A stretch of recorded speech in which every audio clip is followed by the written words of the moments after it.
Okay, कल हमने कहाँ तक कर लिया था? Short run function long run function हो गया था, और लॉन्ग रन फंक्शन के ऊपर कुछ क्वेश्चंस भी हो गए थे। कुछ न्यूमेरिकल क्वेश्चन सॉल्व किया था, 3-4।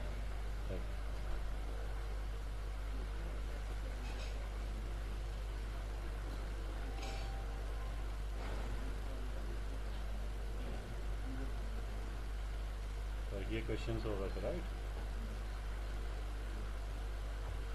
चलो, अब आगे पढ़ने से पहले हमने कुछ कॉन्सेप्ट पढ़े थे यूटिलिटी में, याद है? यूटिलिटी याद है? कहाँ पढ़े थे यूटिलिटी?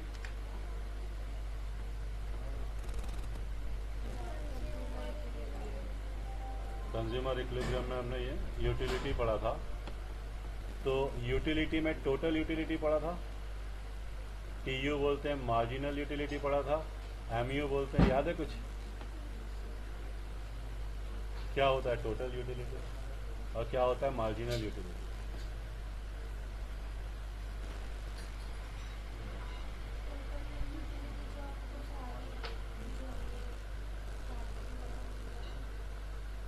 एग्जाम्पल से बता दो।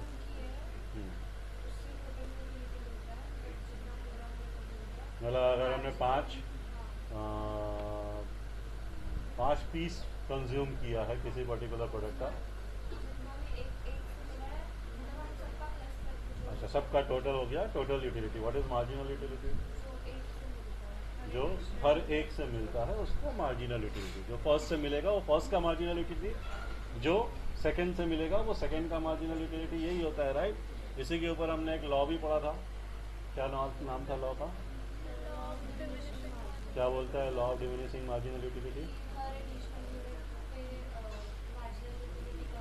कम होते हैं, मतलब हर एक एडिशनल यूनिट से जो हमारी यूटिलिटी बढ़ेगी उस पर्टिकुलर यूनिट से, वो हर बार थोड़ी थोड़ी थोड़ी कम होगी। पहले सबसे ज़्यादा होगी, फिर थोड़ी कम, फिर थोड़ी कम, फिर थोड़ी कम, एक पॉइंट पे जीरो होगी कि नहीं होगी? और उसके बाद यही है ना पूरा डिमिनिशिंग। इसी टाइप का कुछ लॉ है। यूटिलिटी की जगह दूसरा कॉन्सेप्ट आ गया है ना, यूटिलिटी की जगह यहाँ पे अब दूसरा कॉन्सेप्ट आ जाएगा। तो 3 इंपॉर्टेंट चीजें, total product, marginal product, same है, वही है, और एक और कॉन्सेप्ट आ गया एवरेज प्रोडक्ट। अब यहाँ पे प्रोडक्ट का मतलब क्या? प्रोडक्ट मतलब प्रोडक्शन। प्रोडक्ट मतलब जो हम प्रोडक्शन कर रहे हैं in terms of quantity. Utility is replace by product. अब यहाँ पे प्रोडक्ट का मतलब क्या हो गया? प्रोडक्ट मतलब production in quantity. Production in quantity, production in quantity को यहाँ प्रोडक्ट बोल रहे हैं। तो प्रोडक्ट का मतलब हम जो नॉर्मल में समझते हैं ना प्रोडक्ट, कि भाई आईफोन इज वन प्रोडक्ट, या से a particular car is a product, a pen is a product, a watch is a product, वो प्रोडक्ट का डेफिनेशन अलग है। यहाँ पे प्रोडक्ट का मतलब वो नहीं है। प्रोडक्ट मतलब चीज की बात नहीं हो रही है। यहाँ पे प्रोडक्ट का मतलब क्या हो रहा है? प्रोडक्शन इन क्वांटिटी, ठीक है? तो यहाँ पे प्रोडक्ट का मतलब क्या है? प्रोडक्शन। प्रोडक्ट का मतलब है प्रोडक्शन इन क्वांटिटी। नंबर में बोल लो, किलो में बोल लो, लीटर में बोल लो, यूनिट्स में बोल लो, समथिंग लाइक दैट, ठीक है? तो यहाँ पे प्रोडक्ट का मतलब होता है production in quantity. So total product का मतलब क्या होगा? नाम से ही समझ में आ रहा है। अगर आप मार्जिनल यूटिलिटी, टोटल यूटिलिटी समझते हो तो आप बताओ टोटल प्रोडक्ट का क्या मतलब होगा? कैर भी बोलो।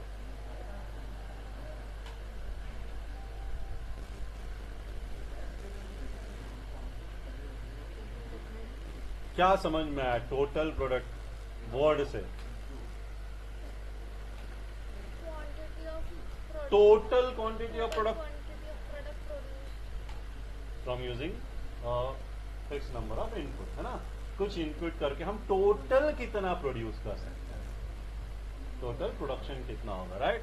सो total product refer to total quantity of goods produce by a firm during a given period. एक टाइम पीरियड, टाइम पीरियड में भी 1 day, 1 week, 1 month, whatever. एक पर्टिकुलर टाइम पीरियड में हम सिंपल एग्जांपल को सिंपल रखने के लिए पर डे मान लेते, है ना?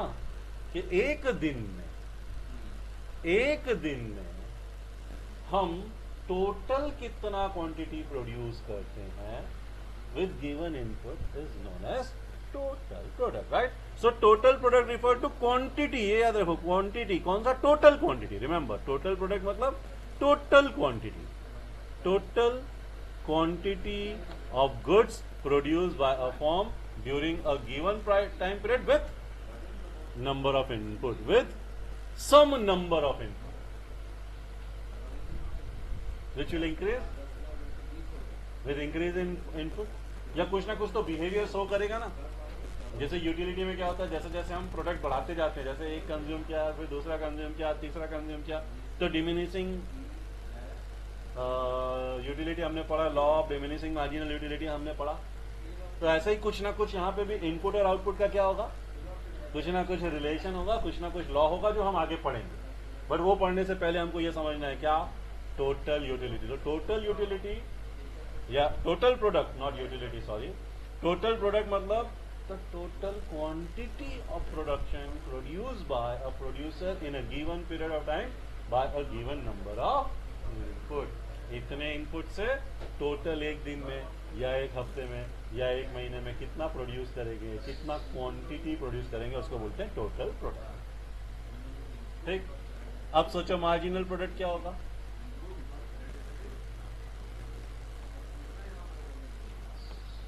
जैसे जैसे हम इनपुट बढ़ाएंगे तो हमारा प्रोडक्शन क्या होता है, तो जितना इंक्रीज हुआ बाय इंक्रीजिंग वन इनपुट, एक एडिशनल इनपुट से कुछ बढ़ा ना, या दो इनपुट से या तीन अलग अलग इनपुट से जब इनपुट को बढ़ाते हैं तो फिर कुछ टोटल आउटपुट बढ़ता है, टोटल क्वांटिटी बढ़ता है. जितना बढ़ा उसको मार्जिनल प्रोडक्ट बोलते हैं, right. So marginal product refer to addition to total product, addition to this total quantity when one more unit of variable factor is employed. और remember कौन से फैक्टर को एम्प्लॉय करना है, वेरिएबल, फिक्स फैक्टर को नहीं. देखिए हम यहाँ पे किसकी बात कर रहे हैं, शॉर्ट रन की बात कर रहे हैं. ये तीनों हम चीजें किसके, क्योंकि मैंने तो बताया ना लॉन्ग रन तो हमको पढ़ना ही नहीं है, और हम अब जो भी पढ़ रहे हैं वो किसके लिए पढ़ रहे हैं, शॉर्ट रन के. तो शॉर्ट रन में क्या चेंज होगा, वेरिएबल इनपुट भी चेंज होगा ना. फिक्स इनपुट शॉर्ट पीरियड में चेंज नहीं होता है. तो एक यूनिट ऑफ वेरिएबल इनपुट को इंक्रीज करने से टोटल प्रोडक्ट में कितना इंक्रीज हुआ, राइट. मतलब फॉर एग्जांपल भाई ये अगर मैंने 10 लेबर यूज करके 50 यूनिट्स प्रोड्यूस किया एक दिन, सो दिस इज टोटल. ठीक है. अगर मैं 11 लेबर को यूज करके, यहाँ पे labour is a variable factor, change कर सकते हैं, इंक्रीज कर सकते हैं, डिक्रीज कर सकते हैं. तो 11 लेबर को यूज करके suppose for example, just for example I am saying भाई 54 यूनिट्स कर सकते हैं. सो 11वें लेबर की मतलब जो 11th लेबर है, जो एक लेबर हमने इंक्रीज किया, उससे हमारा इनपुट कितना, सॉरी आउटपुट कितना इंक्रीज हुआ, by 4 unit. This is your marginal utility, sorry marginal product. Marginal utility का भी तो यही डेफिनेशन था ना, है ना. तो ये मार्जिनल का मतलब भी होता है एक इसको इंक्रीज करने से ये कितना इंक्रीज हुआ, वेरी सिंपल. एक वेरिएबल इनपुट को इंक्रीज करने से टोटल प्रोडक्ट में कितना इंक्रीज हुआ. ठीक है. That is called marginal product. Now average product is very simple. Average product मतलब total product divided by number of variable in quantity. ठीक है. Average product refer to output per unit of variable input, right? Output मतलब TP, total output, divided by number of n, number of variable input. Fixed input तो fix है, हम यहाँ पे variable input की बात कर रहे हैं. तो एक input से कितना आया, मतलब फॉर एग्जाम्पल अगर मैं 10 लेबर से 50 यूनिट्स हो रहा है, तो एक लेबर से कितना है, 50 divided by 10, 5 is your average product. Simple है एकदम, very easy, right. So total product refer to total quantity in a given time. ये तीनों गिवन टाइम पीरियड के लिए ही है, मतलब टाइम पीरियड तीनों में क्या है, कांस्टेंट है. ठीक है. Through out time period change नहीं हो रहा है. हम एक दिन की बात कर रहे हैं तो एक दिन की बात कर रहे हैं, एक महीने की बात कर रहे हैं तो हर बार एक महीने की बात कर रहे हैं, फिक्स टाइम पीरियड. ठीक है. तो उस फिक्स टाइम पीरियड में टोटल आउटपुट कितना है, टोटल प्रोडक्ट। एक वेरिएबल प्रोडक्ट को, एक वेरिएबल इनपुट को इंक्रीज करने से कितना टोटल इंक्रीज होता है, कितना इंक्रीज होता है, that is MP, marginal product, और total product divided by number of variable factor, that will give you product per variable factor, that will give you 5 क्या है, 5 यूनिट पर लेबर है, और अगर मैं लेबर बोलता हूं वेरिएबल फैक्टर है, तो this is 5 unit of production per variable factor is known as average. समझ में आया, समझ में आया, पक्का। चलें आगे। सो ये है total product, the sum total of output produce by all the units of variable. एक एग्जांपल से समझो, सपोज मैं बोलता हूं मैंने जब 1 लेबर यूज किया तो मेरा से 15 यूनिट का प्रोडक्शन हुआ। जब मैंने लेबर बढ़ा दिया, 2 लेबर किया, तो मेरा हो गया 20, राइट। 3 लेबर से मेरा टोटल प्रोडक्शन हो गया, सपोज 3 लेबर से मेरा टोटल इंक्रीज होके हो गया 24। 4 लेबर यूज करने से मेरा टोटल हो गया 27 एंड सो ऑन। तो ये जो 27 है, this is the total production in a fix time period से पर डे। एक दिन में मेरा 1 लेबर था तो 15 यूनिट प्रोडक्शन हो रहा था। 2 लेबर हुए तो मेरा टोटल प्रोडक्शन कितना हो गया, 20 यूनिट, राइट। 3 लेबर थे तो मेरा कितना हो गया, 24। This is the total product in से 1 day, in 1 fix period of total product. Very simple. इसी के बीच में अगर मैं डिफरेंस निकाल दूंगा तो भाई 1 लेबर के इंक्रीज होने से कितना इंक्रीज हुआ, 5। This is MP, marginal product, right. इस 1 लेबर से इंक्रीज करने से कितना हुआ, 4। इस 1 से कितना हुआ, 3। तो ये क्या है, ये सब एमपी है। 1 लेबर को इंक्रीज करने से मेरा, तो 1 से 2 करने पे कितना हुआ, 2 से 3 करने पे कितना हुआ, 3 से 4 करने पे कितना, ठीक।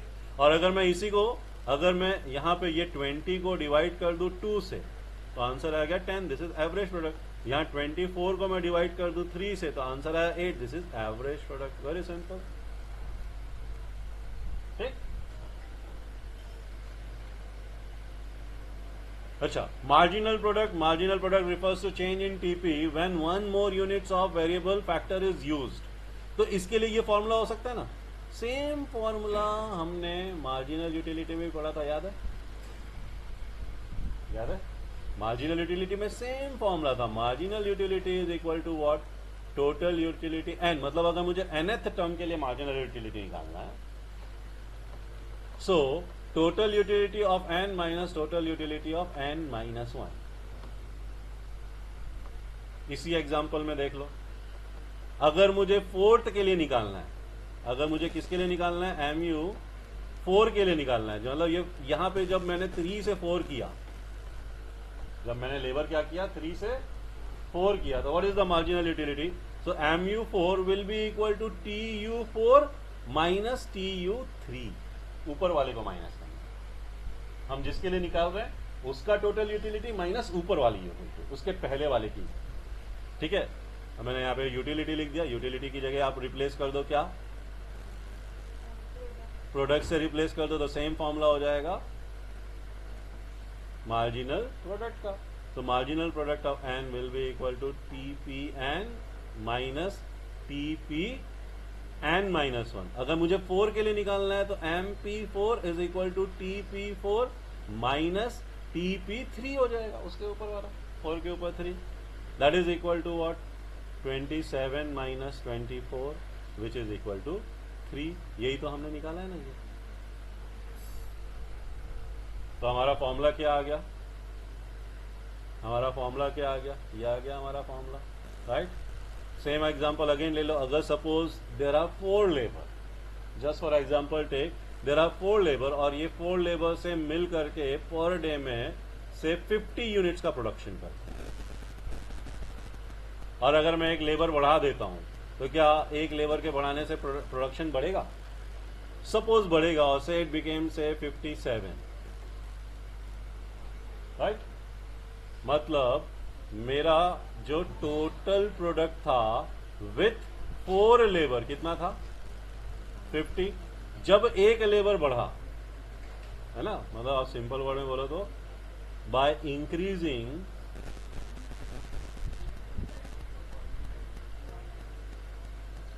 by say increasing labor from 4 to 5. By increasing labor from 4 to 5, the total production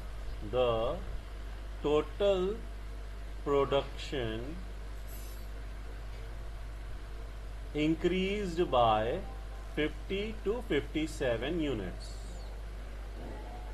है ना। अब ये यूनिट्स कुछ भी हो सकता है, किलो हो सकता है, नंबर हो सकता है, लीटर हो सकता है, जैसा प्रोडक्ट होगा उसके हिसाब से। अभी मैंने सिंपली यूनिट बोल दिया। So what will be marginal product? What will be marginal product? Marginal product का फॉर्मूला क्या हो गया भाई? Marginal product for N will be equal to TPN minus TP N minus N. देखो मैंने 4 से 5 किया, मतलब एट द लेवल ऑफ 5 मुझे निकालना है, मतलब ये जो 5th यूनिट का एडिशन हुआ है उससे निकालना है मुझे, है ना। तो एन का वैल्यू क्या हो गया? 5 हो गया। MP5 will be equal to TP5 minus TP4 which is equal to 57 minus 50 which is equal to 7। मतलब 5th लेबर के इंक्लूड करने से, या 5th variable, labour is variable factor, 5th variable factor के इंक्रीज करने से मेरा प्रोडक्शन कितना इंक्रीज हुआ? इंक्रीज हुआ बाय 7। तो ये है simply marginal product. Then next is average product. बहुत ही सिंपल है। एवरेज प्रोडक्ट का फॉर्मूला क्या है? सिंपल सा फॉर्मूला है, TP divided by N. N क्या है? टीपी तो टोटल प्रोडक्ट है। एन क्या है? Number of variable factor. N क्या है? Number of variable factor. ठीक है। सो फॉर एग्जाम्पल, चलो एक एग्जाम्पल ले लो। फॉर एग्जाम्पल अभी हमने जो लिया था ना भाई, 4 लेबर, टोटल आउटपुट कितना है? Total product is 50। So what will be AP? AP will be equal to TP divided by N. TP 4 labour से 50 है और नंबर ऑफ लेबर 4 है, डिवाइड करेंगे तो फिर एपी कितना हो जाएगा? AP will be equal to, इसको डिवाइड करेंगे तो 12 मतलब पर लेबर प्रोडक्शन हो गया 12.5। पर लेबर प्रोडक्शन क्या हो गया? 12.5 इन अ डे या in a fix period of time. ठीक, पीरियड ऑफ टाइम हर जगह फिक्स है, इसके लिए बार बार हम पीरियड ऑफ टाइम की बात नहीं करेंगे, लेकिन आपके लिखने में जब आप एपी एमपी का डेफिनेशन लिखोगे तो definitely in a fix period of time ये जरूर लिखने में लिखना है ना। ओके, तो अगर मैं एक टेबल बनाने को बोलूं,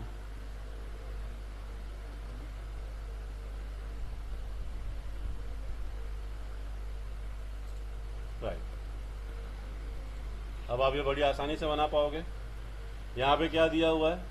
देखो, 2 चीजें हैं यहां पे, है लैंड और labour. Land is fix, land is a fix factor.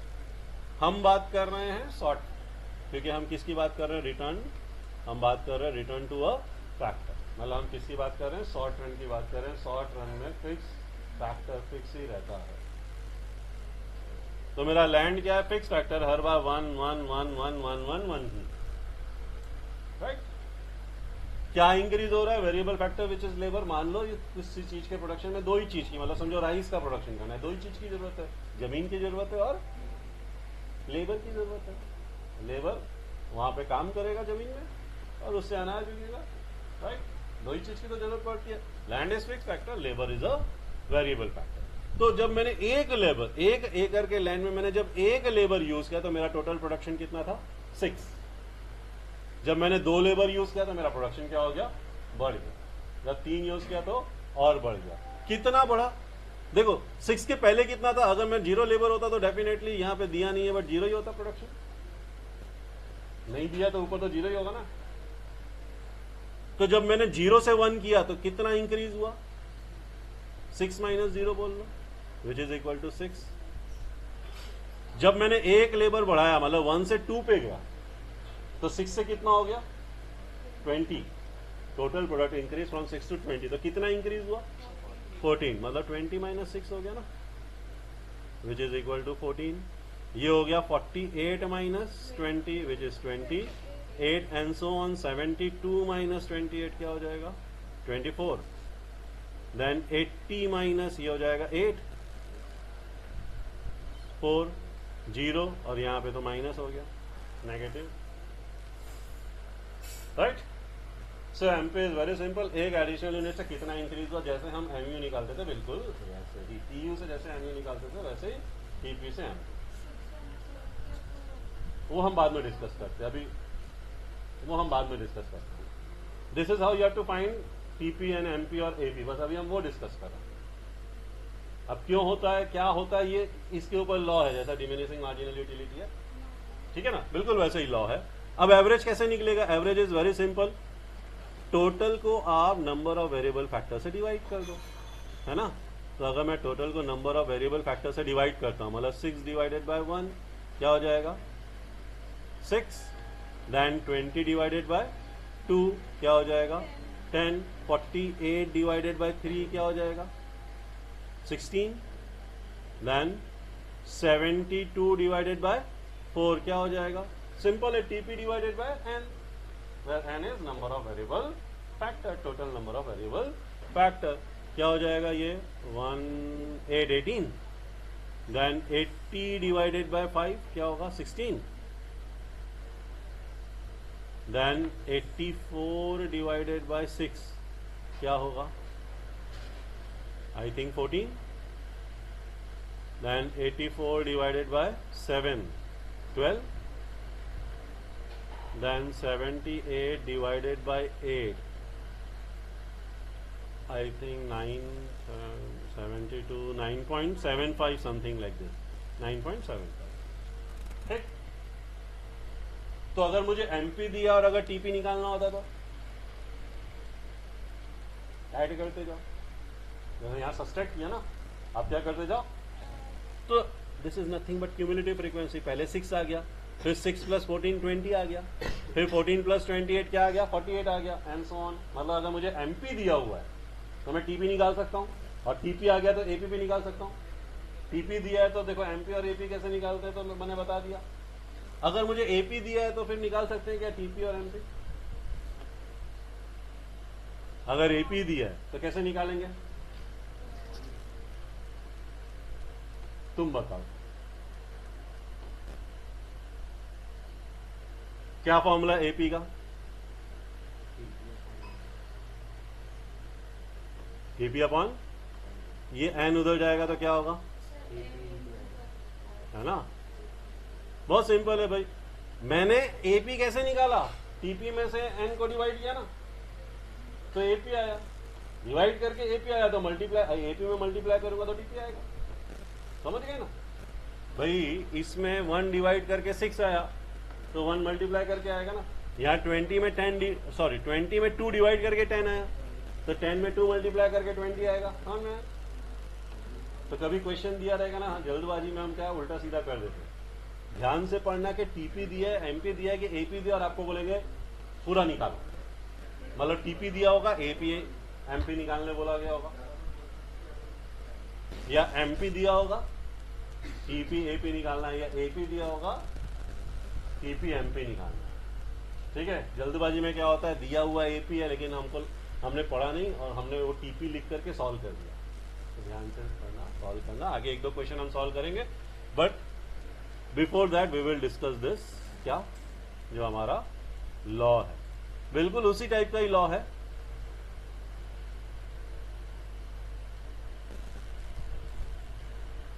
Right, so again once again MP refers to change in TP. देखो एमपी मतलब क्या है, चेंज इन टीपी। एक और तरीके से बोलने का, एमपी मतलब क्या है, change in TP when 1 more unit of variable factor is used. Fix factor remains fix, वो तो बोलने की जरूरत नहीं है। And 1 more unit of variable factor is used, तो टीपी कितना इंक्रीज हुआ या डिक्रीज हुआ, ठीक। So TP is the sum total of MP. TP का एक अलग तरीका, टीपी को हम क्या बोल सकते हैं, एक और फॉर्मूला आ गया ना TP, TP can be called some total of MP, है ना। मतलब देखो इसी एग्जांपल में देखो जो अभी हमने डिस्कस किया था, इसी एग्जांपल में देखो, अगर समझो मुझे 5th लेवल पे एमपी दिया हुआ है और अगर मुझे 5th लेवल पे टीपी निकालना है तो इन सबको ऐड कर दो। देखो इन सबको ऐड कर दो, क्या 80 आता है? बट ऑब्वियसली आएगा, है ना। देखो 6 प्लस 14 20, फिर 20 प्लस 28 कितना हो जाएगा? 48, 48 प्लस 24 72 प्लस 8 80, है ना। तो भाई MP 1 का, 2 का, 3 का, 4 का, 5 का, सबको ऐड कर दो। तो मैं एक सिंपल सा फॉर्मूला बोल सकता हूं TP को, तो एक अलग तरीके से हम क्या बोल सकते हैं? TP is equal to sum of MP। मतलब अगर मुझे TP निकालना है 6 यूनिट तक, तो MP of 1, MP 2, MP of 3, MP of 4, MP of 5, MP of 6, इन सबको ऐड कर लो। 6 लेवल से मुझे अगर TP निकालना है, अब अगर मेरे पास MP है तो 1 का, 2 का, 3 का, 4 का, 5 का, 6 का, सबको ऐड कर लो। ठीक, ये फॉर्मूला भी याद रखना। न्यूमेरिकल देखो बहुत ज्यादा नहीं आते हैं, न्यूमेरिकल के ऊपर बहुत ज्यादा नहीं करना है, बस थोड़े बहुत न्यूमेरिकल है वो करो। इकोनॉमिक्स में थ्योरी ही ज्यादा आएगा, है ना। कुछ न्यूमेरिकल, बहुत कम ही न्यूमेरिकल है, बहुत ज्यादा नहीं है, बहुत सिंपल ही न्यूमेरिकल है। ठीक, तो कुछ फॉर्मुलेज बस याद रख लिए तो बड़ी आसानी से फॉर्मुले के ऊपर ही बेस है, बहुत ज्यादा घुमा फिरा के न्यूमेरिकल्स नहीं है। ठीक, and AP refer to AP का तो सिंपल सा फॉर्मूला ही है, AP is equal to what? AP is equal to TP divided by N। तो we can say that it is product per variable factor. What is AP? AP is या production या unit of production per variable factor. मतलब total variable factor हमने जितने भी use किए उसे कितना टोटल हुआ उसको हम वेरिएबल फैक्टर से डिवाइड कर दें। ठीक, तो एक अलग बोलने का तरीका क्या होगा, एक अलग तरीके से डेफिनेशन क्या हो गया? AP refers to physical output per unit of variable factor use. पूरे प्रोडक्शन में हमने कितना वेरिएबल फैक्टर यूज किया, उससे टोटल प्रोडक्ट कितना हुआ, तो एक से कितना हुआ डिवाइड कर दो, total divided by total variable factor, total product divided by total variable. Understand? Priyanshi जाओ। चलो नेक्स्ट, लॉ ऑफ वेरिएबल, बिल्कुल वैसा ही diminishing, law of diminishing utility, marginal utility पढ़ा था। सो ये है हमारा law of variable, very very important, very very very very very very very important, बहुत ज्यादा इंपॉर्टेंट। अगर ये चैप्टर आपका एग्जाम में आ रहा है तो ये तो आएगा ही आएगा, इसके ऊपर तो क्वेश्चन आएगा ही। ठीक, अब बहुत सिंपल सा लॉ है, 3 चीजें बोलता है। देखो क्या बोलता है? लॉ ऑफ वेरिएबल प्रोपोर्शन, इसको हम law of diminishing marginal product भी बोलते हैं। क्या बोलते हैं? Law of diminishing marginal product. लेकिन ये लॉ ऑफ डिमिनिशिंग यूटिलिटी से अलग है। अब ध्यान से सुनना क्या होता है और याद रखना, बहुत सिंपल सी चीज, मैं सिंपल लैंग्वेज में बता रहा हूं, उसी चीज को याद रखना। लॉ तो आप अपने वर्ड्स में लिख सकते हो, है ना। तो क्या बोल रहा है? Law of variable proportion states that as we increase the quantity of only one input, और वो इनपुट कैसा होगा? Variable input. ठीक है, हम किस में बात कर रहे हैं? We are talking about return to a factor. Return to factor मतलब short run. We are talking about short run. Kairavi, क्या शॉर्ट रन में फिक्स फैक्टर इंक्रीज हो सकता है? कैसे?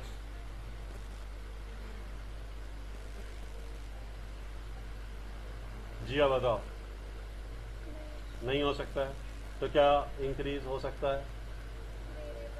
हो सकता है मेरे 3 वेरिएबल फैक्टर हो सकता है मेरे कितने वेरिएबल फैक्टर हो? 3। लेकिन लॉ बोलता है हमको 3 को नहीं, सिर्फ किसी एक को इंक्रीज। फिक्स फैक्टर तो फिक्स ही है, शॉर्ट रन में तो इंक्रीज हो ही नहीं सकता। तो जितने भी फिक्स फैक्टर है, जैसे कि लैंड है, मशीन है, बिल्डिंग है, वो तो फिक्स है। लेकिन वेरिएबल फैक्टर में मेरा लेबर भी है, मेरा रॉ मटेरियल भी है। मतलब समझो मैं जीन्स मैन्युफैक्चर करता हूं। मैं क्या मैन्युफैक्चर करता हूं? जीन्स मैन्युफैक्चर करता हूं। तो जीन्स मैन्युफैक्चर करने के लिए मुझे कपड़ा तो लगेगा ना। वो कपड़ा क्या हो गया, कपड़ा सुई धागा वगैरह क्या हो गया मेरा रॉ मटेरियल। आदमी तो लगेंगे ना जो कपड़े को कटिंग वटिंग करके सिलाई करेंगे, तो क्या हो गया मेरा लेबर। और वो सिलाई हाथ से करेंगे कि मशीन पे करेंगे? मशीन। मशीन किससे चलेगी? इलेक्ट्रिसिटी भी मेरा क्या हो गया वेरिएबल फैक्टर। तो मेरे 3 वेरिएबल फैक्टर है। लॉ क्या बोल रहा है? 3 नहीं, सिर्फ किसी एक को इंक्रीज करने से, सिर्फ किसी एक को इंक्रीज करने से क्या प्रोडक्शन इंक्रीज हो सकता है? यस। उसके बीच में रिलेशन क्या है वो बता रहा है। अंडरस्टूड? इन रियलिटी हमको किसी एक को बढ़ाना है ऐसा नहीं है। अगर एक बढ़ा तो प्रोडक्शन कितना बढ़ेगा, उस रिलेशन को पढ़ रहे हैं। ये पॉइंट समझ में आया? इस लॉ में हम क्या पढ़ेंगे भाई, एक लेबर बढ़ाने से, एक और लेबर बढ़ाने से, एक और लेबर बढ़ाने से कितना प्रोडक्शन बढ़ रहा है, या एक यूनिट ऑफ रॉ मटेरियल बढ़ाने से, एक यूनिट ऑफ रॉ मटेरियल बनाने से, एक यूनिट ऑफ रॉ मटेरियल बनाने से कितना प्रोडक्शन बढ़ रहा है। बाकी सारी चीजें कांस्टेंट मानी गई हैं, क्योंकि हम सिर्फ रिलेशन इसके पीछे पढ़ रहे हैं। इसका मतलब ये नहीं है कि प्रोडक्शन बनाने के लिए सिर्फ लेबर ही बढ़ाना है। लेबर के साथ साथ आपको मटेरियल भी बढ़ाना पड़ेगा, मटेरियल के साथ साथ आपको इलेक्ट्रिसिटी कंजम्पशन भी बढ़ाना पड़ेगा। लेकिन हम रिलेशन किसके पीछे पढ़ रहे हैं? किसी एक वेरिएबल फैक्टर और प्रोडक्ट के पीछे पढ़ रहे हैं। तो बाकी सबको हम क्या मान लेते हैं? तो लॉ क्या बोल रहा है? अगर आप किसी एक वेरिएबल फैक्टर को, किसी एक वेरिएबल फैक्टर को एक एक करके इंक्रीज करते हो तो टोटल प्रोडक्ट कैसे इंक्रीज होगा। ठीक, यहां तक समझ में आया? कैसे इंक्रीज होगा नेक्स्ट लाइन में लिखा है। ठीक है, मैं वापस से पढ़ रहा हूं। Law of variable proportion state that as we increase the quantity of only one input, one variable input, keeping other input fix, बाकी सारे इनपुट को हम कांस्टेंट रख रहे हैं, total product initially increase at increasing rate. Initially increase at increasing rate मतलब पहले बढ़ेगा, बहुत जल्दी बढ़ेगा, इंक्रीजिंग रेट पे बढ़ेगा। देन एट डिक्रीजिंग रेट मतलब then keep increase at decreasing rate. पहले इंक्रीजिंग रेट पे इंक्रीज होगा, फिर इंक्रीज होगा but at a decreasing rate, फिर एक पॉइंट पे जीरो होने के बाद नेगेटिव भी हो सकता है। समझ में आया? आज जब क्या समझ में आया? क्या नोटबुक बुक के साथ खेल रहे हो? तुम ध्यान दे रहे हो? क्या बोला मैंने? 3 चीजें बताओ। ऋतिक क्या बोला? 3 चीजें, 3 स्टेज क्या बोला? पहले इंक्रीजिंग एट, पूरा ये बोलो ना अभी जो मैंने बोला लॉ, बोलो। क्या increase? Total product, TP increase at increasing rate, then increase at decreasing rate, then negative मतलब इंक्रीज की जगह डिक्रीज है ना, देन नेगेटिव रेट मतलब कम होते जाएगा, कम होते जाएगा, कम होते जाएगा। इसका मतलब जब मैं 1 लेबर से 2 लेबर पे जाऊंगा, 3 लेबर पे जाऊंगा, 4 लेबर पे जाऊंगा, 5 लेबर पे जाऊंगा, 6 लेबर पे जाऊंगा, तो पहले मेरा प्रोडक्ट इंक्रीज होगा एट इंक्रीजिंग रेट, फिर एक समय के बाद इंक्रीज तो होगा बट डिमिनिशिंग रेट, फिर एक लेवल के बाद कम होने लगता है। राइट? मतलब 1 लेवल से बढ़ा, 2 से बढ़ा, 3 से बढ़ा, 4 से बढ़ा, 5 से बढ़ा, 6 से बढ़ा, 7 से बढ़ा, 1 के बाद 7 के बाद क्या हो जाएगा? 8वें से बढ़ेगा नहीं, कम होगा, और 9 कर दिया तो और कम हो जाएगा। समझ में आया? मतलब जैसे जैसे मैं वेरिएबल फैक्टर, और मुझे किसी एक ही वेरिएबल फैक्टर को क्या करना है? चेंज करना है। बाकी सारे वेरिएबल फैक्टर भी सेम है, मतलब only one factor will change, all other factor will remain constant. So by increasing a variable factor one by one, first initially पहले TP इंक्रीज होता है इंक्रीजिंग रेट से, फिर इंक्रीज होता है डिक्रीजिंग रेट से, फिर एक ऐसा स्टेज आता है इंक्रीज होने की जगह डिक्रीज होने लगता है, मतलब नेगेटिव। आई बात समझ में? मतलब 3 स्टेज की बात हो रही है। स्टार्टिंग में पहले क्या होगा? Increase at increasing rate. फिर क्या होगा, इंक्रीज एट डिक्रीजिंग रेट, बढ़ रहा है लेकिन पहले जितना फास्ट नहीं, और हर बार थोड़ा थोड़ा कम हो रहा है। पहले क्या होगा, हर बार थोड़ा थोड़ा ज्यादा। फिर एक ऐसा स्टेज आएगा, हर बार बढ़ेगा तो सही, बट हर बार थोड़ा थोड़ा पहले से कम। फिर एक ऐसा स्टेज आएगा, जीरो हो जाएगा, और फिर उसके बाद अगर और एक आगे किया तो फिर नेगेटिव। बिल्कुल कुछ कुछ मार्जिनल यूटिलिटी जैसा ही है, लेकिन मार्जिनल यूटिलिटी में क्या बोलता है, डिक्रीज डिक्रीज डिक्रीज, और फिर जीरो और नेगेटिव। यहां पहले इंक्रीज और इंक्रीज के बाद वही हो जाएगा, डिमिनिशिंग मार्जिनल यूटिलिटी के जैसे ही हो जाएगा। ठीक, वापस बोल रहा हूं, 3 स्टेज। तो law of variable proportion state that when the quantity of only one factor is increased, all other remains fixed. Then total product increases at increasing rate. Initially total product increases at increasing rate, then total product increases at diminishing rate. Then अगर फिर भी और आगे बढ़ाया तो एक limit के बाद डिक्रीज होने लगा। जीरो भी बोल दो, जीरो, और उसके बाद it may be negative, it may be negative. ठीक है, तो क्या क्या बोल रहा है देखो, law of variable proportion state that as more and more of variable factor are combined with the fix factor, so MP of variable factor में इनिशियली राइज, टीपी इंक्रीज होगा at increasing rate, TP increase होगा at increasing rate. Then और बढ़ाने से एक ऐसा stage आएगा कि टीपी इंक्रीज होगा एट डिमिनिशिंग रेट।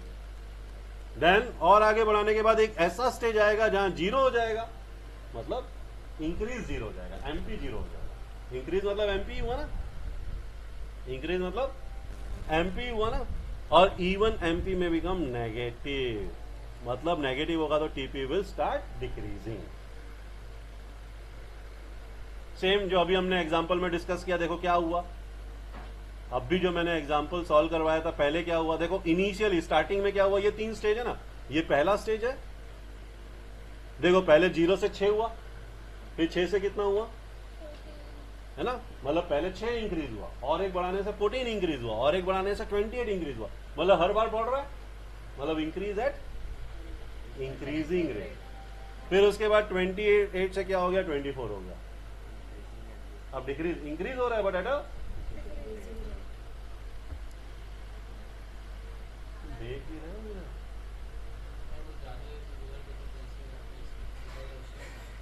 ज्यादातर, राइट। फिर कितना इंक्रीज हुआ, 8, फिर इतना इंक्रीज हुआ 4, फिर एक स्टेज आ गया 0, और उसके बाद जब लेबर बढ़ाया तो देखो 84 से तो कम हो गया, बल्कि पॉइंट समझ में। तो देखो यहां पे इंक्रीज हो रहा है, यहां भी इंक्रीज हो रहा है, यहां भी इंक्रीज हो रहा है, सब जगह इंक्रीज हो रहा है, बट यहां पे फास्ट इंक्रीज हो रहा है। 6 इंक्रीज हुआ, 14 इंक्रीज हुआ, 28 एमपी, मतलब इतना इंक्रीज हुआ ना। तो पहले 6 से हो गया 14, 14 से हो गया 28, मतलब हर बार पहले से ज्यादा। फिर एक ऐसा स्टेज आया 28 के बाद 24, मतलब हर बार पहले से थोड़ा कम इंक्रीज हुआ। 24 इंक्रीज हुआ, 8 इंक्रीज हुआ, 4 इंक्रीज हुआ, 0 इंक्रीज हुआ, हर बार कम। और फिर एक ऐसा स्टेज आएगा कि वो क्या हो जाएगा, एमपी नेगेटिव हो जाएगा। एमपी नेगेटिव हो जाएगा मतलब इंक्रीज होने की जगह डिक्रीज, एंड इसके आगे कोई भी नहीं जाएगा, क्योंकि एक बार इंक्रीज, एक बार डिक्रीज हुआ तो उसके बाद और आगे कोई जाएगा। ठीक,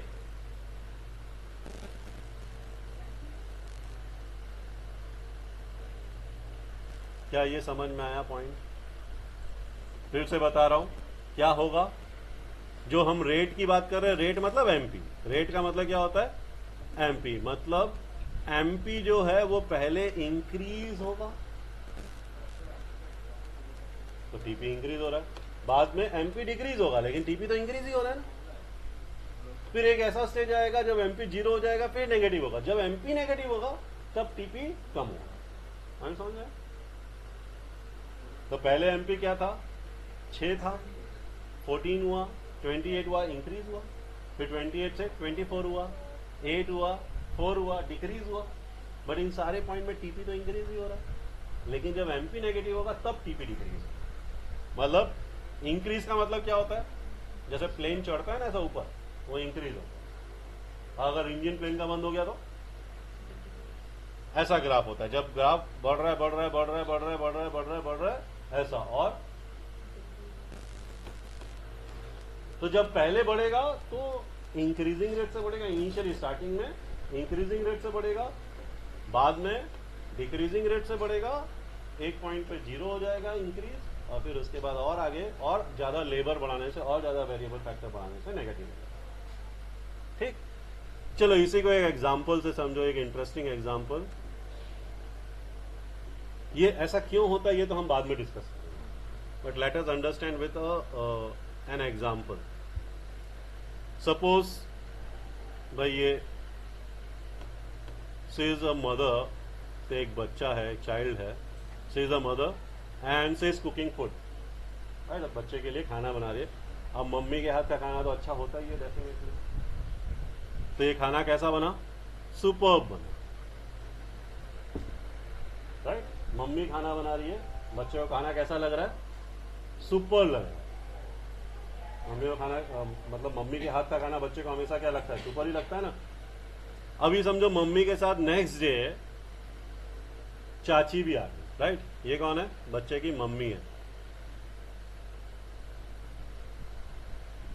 डेफिनेटली जब मम्मी खाना बना रही थी तो अच्छा बन ही रहा था, लेकिन अब मम्मी के साथ चाची भी आ गई, तो अब क्या होगा कि भाई मम्मी कुछ चीज में एक्सपर्ट है और चाची कुछ चीज में एक्सपर्ट है। तो डेफिनेटली अब इसका जो सेटिस्फैक्शन लेवल होगा वो सुपर डुपर हो गया। पहले तो सिर्फ सुपर था, अब क्या हो गया, सुपर डुपर हो गया,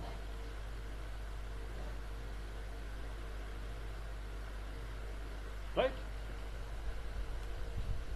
मतलब इंक्रीज हुआ at a very high rate, increase हुआ at a very high rate. Next day क्या हुआ, नेक्स्ट डे दादी भी आ गई।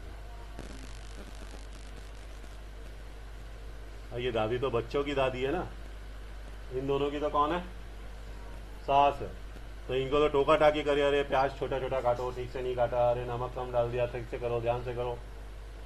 सो नो डाउट इसके आने की वजह से ये दोनों का कॉन्सेंट्रेशन थोड़ा सा और बढ़ जाएगा। तो अब इंक्रीज तो होगा, अब क्या होगा, इंक्रीज तो होगा, लेकिन एट अ स्मॉल रेट, थोड़ा सा इंक्रीज है ना, क्योंकि ये कुछ बहुत ज्यादा कंट्रीब्यूशन तो नहीं कर रही है, लेकिन कंट्रीब्यूशन कैसे कर रही है, ये लोग ध्यान से काम करें, है ना, ये लोग ध्यान से काम करें, वो कंट्रीब्यूशन कर रही है। तो नो डाउट भाई ये सुपर था, ये सुपर डुपर था, तो ये you can call it as super duper. थोड़ा सा इंक्रीज, थोड़ा सा बेटर, बट पहले जितना बेटर हुआ था उतना बेटर नहीं हुआ। मतलब टोटल सेटिस्फैक्शन तो बढ़ा, but at a slower rate, at a slower rate. Next, अब नेक्स्ट डे क्या हुआ कि भाई मम्मी और चाची तो थी ही किचन में, दादी भी थी, साथ में आ गई बुआ भी, साथ में आ गई बच्चे की बुआ। लेकिन ये जो किचन के हिसाब से ना 3 लोग इनफ है, और ये जो बुआ ये कुछ कंट्रीब्यूशन बहुत ज्यादा कुछ नहीं कर रही है ना। इसने बोला कि हाँ चलो थोड़ा सा ये मिला दो, उसने बोला, मतलब जो ये दोनों कर रहे थे वही उसको बोल रहे हैं। मतलब इसके आने से कोई भी फर्क नहीं पड़ा, इसके आने से कोई फर्क नहीं पड़ा। मतलब वही सुपर डुपर का सुपर डुपर ही है। मतलब इसका कंट्रीब्यूशन क्या है, 0, क्योंकि इस इतने साइज के किचन के लिए तो 3 लोग इनफ हैं। चौथे का कंट्रीब्यूशन ना के बराबर है, नेग्लिजिबल है, 0। क्योंकि ये वही एक्टिविटी जो ये कर रहे थे वही एक्टिविटी वो कर रही है। ये बोल रहे हैं कि भाई ऐसा करो ऐसा करो, वो कर रहे हैं, राइट। अभी नेक्स्ट डे क्या हुआ, ये आ गए, मतलब ये जो है ना दादी की भी जो भाभी होती है ना, बुआ, दादी की भाभी, मतलब बड़ी दादी बोल लो, बच्चे की तो बड़ी दादी है ना। अब ये क्या कर रही है, इसको चुगली लगा रही है। किसकी चुगली लगा रही है, इन दोनों की चुगली लगा रही है। और क्या करवा रही है, लड़ाई झगड़े हो रहे हैं इनके बीच में, है ना। कि देखो ऐसा बोल रही थी, ये इसको बता रही है, ये इसको डांट रही है। अब उस चक्कर में कभी नमक ज़्यादा पड़ जा रहा है, कभी रोटी ठीक से सेक नहीं रही है। मतलब ये क्या हो गया, ये सुपर डुपर से वापस सुपर पे चला गया। तो जब मम्मी के साथ चाची भी आई थी तो क्या हुआ था, लेवल बढ़ा था एट वेरी हाई रेट। जब दादी आई तो भी लेवल बढ़ा, but with a little rate. ये हमारा सेकेंड स्टेज है। और जब बुआ आई तो कुछ नहीं बढ़ा, है ना। और जब बड़ी दादी आई तो झगड़ा ही लगा दिया। तो ये किचन जो है 3 लोगों के लिए ठीक था, 4 के लिए फिर भी ठीक था, तो 5 के लिए तो बहुत ज्यादा कंजेस्टेड हो गया। डेफिनेटली इधर उधर टकरेंगे, कुछ गिरेगा, ये होगा क्योंकि कम जगह। तो अब की बार इसके एडिशन से क्या हुआ, इंप्रूवमेंट नहीं हुआ, उल्टा और डाउन हो गया, पहले से और खराब हो गया, है ना। चलो इसको एक और एग्जांपल से समझ लो। तुम सब लोग स्कूटी तो चलाते ही हो।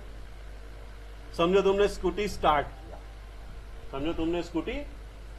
किया, जैसे ही तुम एक्सेलरेटर बढ़ाओगे तो एकदम से 60 हो जाएगा कि धीरे धीरे बढ़ेगा, है ना। मतलब पहले क्या होगा, पहले आपकी स्पीड थी 0, जैसे ही आपने स्टार्ट किया तो 0 से क्या हो गया 10 हो गया, फिर 10 से क्या हो गया 20 हो गया, फिर 20 से क्या हो गया 30 हो गया, फिर 30 से क्या हो गया 60 हो गया, एट इंक्रीजिंग रेट। आपका डिस्टेंस तो इंक्रीज हो रहा है ना। आपका डिस्टेंस क्या हो रहा है, आपका डिस्टेंस इंक्रीज हो रहा है, आपका डिस्टेंस क्या हो रहा है, इंक्रीज हो रहा है। बट पहले distance at a rate of 10 increase हुआ।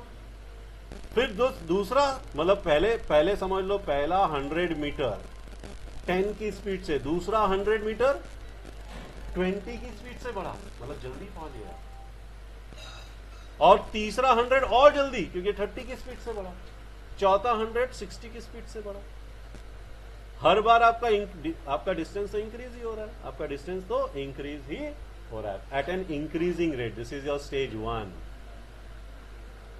डिस्टेंस इंक्रीज हो रहा है एट इंक्रीजिंग रेट। पहले 10 की रेट से इंक्रीज हो रहा था, फिर 20 मतलब और ज्यादा फास्ट क्योंकि आपने एक्सेलरेटर क्या करके रखा है, बढ़ा दिया।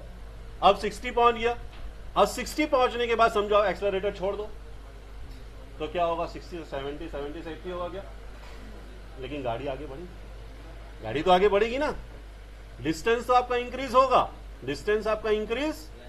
होगा, लेकिन अब की बार क्या हो जाएगा, 60 से हो जाएगा 40, फिर 40 से हो जाएगा 30, फिर 30 से हो जाएगा 10, फिर 10 से हो जाएगा 0, और 0 के बाद नेगेटिव। डेफिनेटली पीछे तो नहीं जाने लगोगे आप, रिवर्स गियर नहीं है, नेगेटिव नहीं होगा, but this is the second stage. ऐसा होता है। क्या ये समझ में आया? ये होता है, मतलब पहले इंक्रीज होगा बहुत फास्ट, फिर इंक्रीज होगा धीरे धीरे, फिर समझेगा, पहले इंक्रीज होगा फास्ट, फिर इंक्रीज होगा धीरे धीरे, फिर नहीं। ये इसमें कहा गया है, ये इस particular law of variable proportion में कहा है, राइट। चलो आगे नेक्स्ट क्लास में करते हैं, इसके ग्राफ कैसा होगा, राइट। और फिर कुछ टेबल वगैरह तो हमने किए ही हैं। और फिर ऐसा क्यों होता है कि पहले इंक्रीज, फिर डिक्रीज, फिर नेगेटिव, ऐसा क्यों होता है, इसका क्या कारण है, वो पढ़ेंगे and then this chapter is over. तो आई थिंक कल ये चैप्टर ऑलमोस्ट खत्म हो जाना चाहिए, तो कल भी हम इको ही कर लेते हैं ना। हमारा बीएसटी के टॉपिक में तो बहुत कुछ हो गया, तो हम कल भी इको